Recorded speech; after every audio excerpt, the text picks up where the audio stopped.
Unfortunately, the majority of our public do not welcome your visit because they're angry over Iraq, they're angry over Abu Ghraib. Are you bothered by what Irish people think? Listen, I hope the Irish people understand the great values of our country.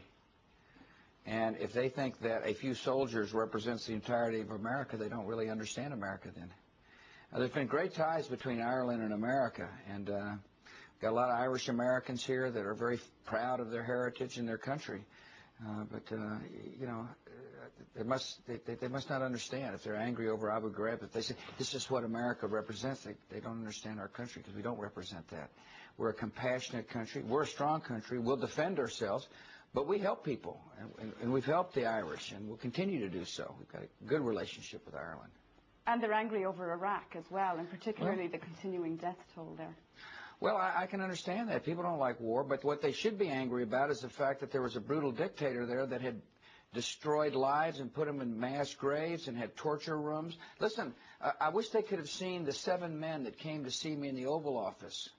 They had their right hands cut off by Saddam Hussein because the currency had devalued when he was the leader. See? And guess what happened? And Americans saw the fact that they had their hands cut off and crosses or X's carved in their forehead, and he flew them to America, and they came to my office with a new hand, grateful for the generosity of America, and with Saddam Hussein's brutality in their mind. Now, look, Saddam Hussein had used weapons of mass destruction against his own people, against the neighborhood. He was a brutal dictator who posed a threat. Such a threat that the United Nations voted unanimously to say, Mr. Saddam Hussein... Indeed, Mr. President, but you didn't find the weapons of mass destruction. May I finish? He said, the United Nations said, disarm or face serious consequences. That's what the United Nations said. And guess what? He didn't disarm. He didn't disclose his arms. And therefore, he faced serious consequences. But we have found the capacity for him to make a weapon. See, he had the capacity to make weapons. He was dangerous. And no one can argue that the world is better off with Saddam Hussein, if Saddam Hussein were in power. But, Mr. President, the world is a more dangerous place today. I don't know whether you can see that or not. There are terrorist bombings every single day. It's now a daily event. It wasn't like that 2 years ago. What was it like September the 11th, 2001? There was a relative calm. But if your response to Iraq is considered... Let me finish, please. Please. You ask the questions, and I'll answer them if you don't mind. On September the 11th, 2001, we were attacked in unprovoked fashion. Everybody thought the world was calm. And then there had been bombings since then. Not because of my response to Iraq. There were bombings in Madrid. There were bombings in Istanbul.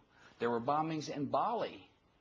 There were killings in Pakistan. Indeed, Mr. President, and I think Irish people understand that, but I think there is a feeling that the world has become a more dangerous place because you have taken the focus off al-Qaeda and diverted into Iraq.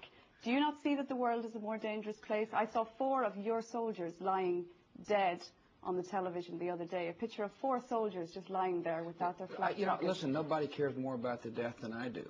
Is there a point at which... Let me finish, please, please. Let me finish, and then you can follow up if you don't mind. Nobody cares more about the deaths than I do. I care about it a lot.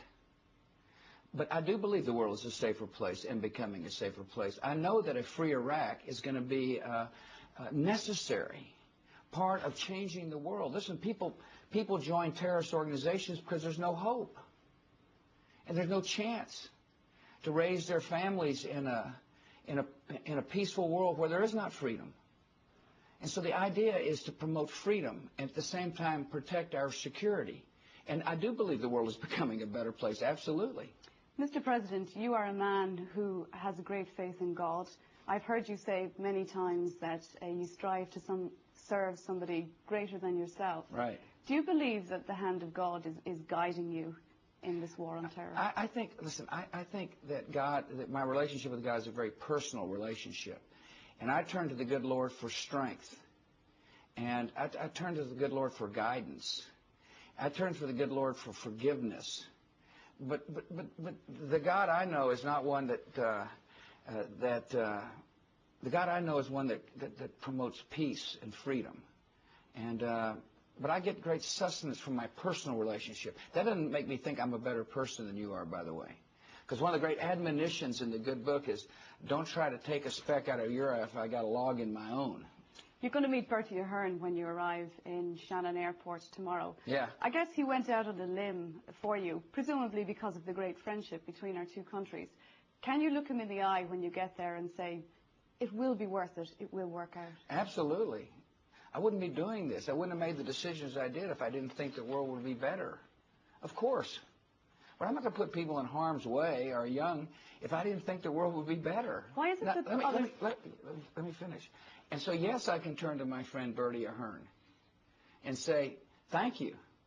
Thanks for helping. And I appreciate it very much. And there'll be other challenges, by the way. Why is it that others don't understand what you're about? I don't know. History will judge what I'm about. But I'm the kind of person, I don't really try to chase popular polls or popularity polls. My job is to do my job and make the decisions that I think are important for our country and for the world. And I argue strongly that the world is better off because of the decisions I have made, along with others. America's not in this alone. One of our greatest allies of all in the world is your neighbor, Great Britain. Tony Blair's been a strong advocate for not only battling terrorists, but promoting freedom, for which I am grateful. Let me say one other thing about America that your viewers must know, is that not only are we working hard to promote security and peace, we're also working to eradicate famine and disease.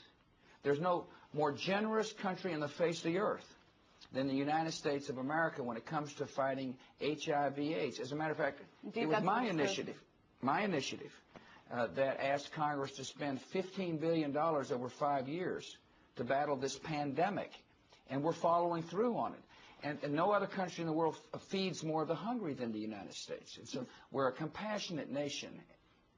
Mr. President, I know your time is tight. Can I move you on to Europe? Are you satisfied that you are getting enough help in Iraq from European countries? You have come together, you are more friendly now, but they're not really stepping up to the plate with help, are they?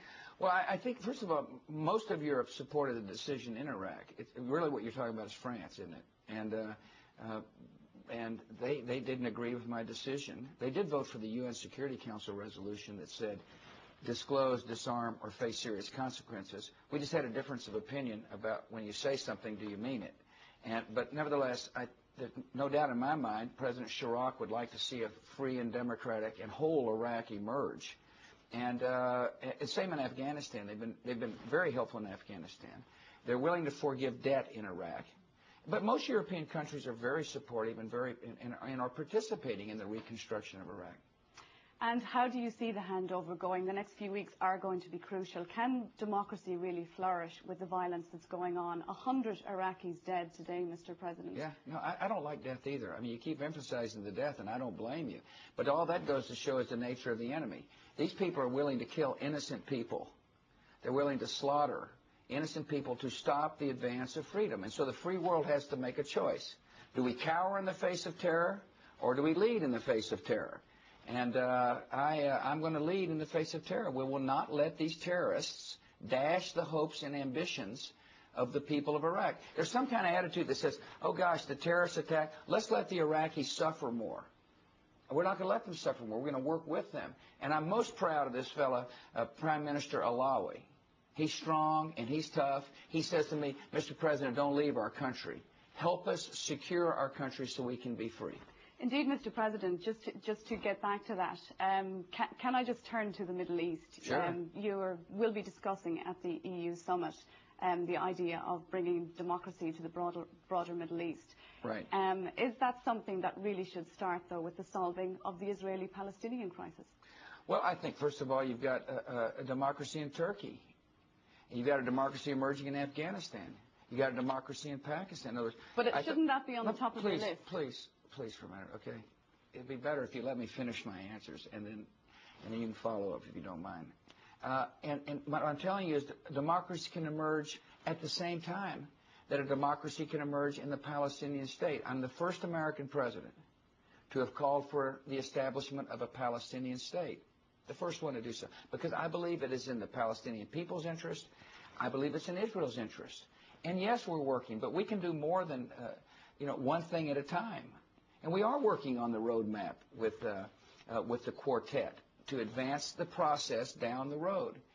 Like Iraq, the Palestinian and the Israeli issue is going to require good security measures. And a bit more even-handedness from America? And we're working on security measures. In America, I'm the first president to ever have called for a Palestinian state. That's, to me, sounds like a reasonable, balanced approach. And but I will not allow terrorists to determine the fate, as best I can, determine the fate of people who want to be free. Mr. President, thank you very much for talking to us. You're welcome.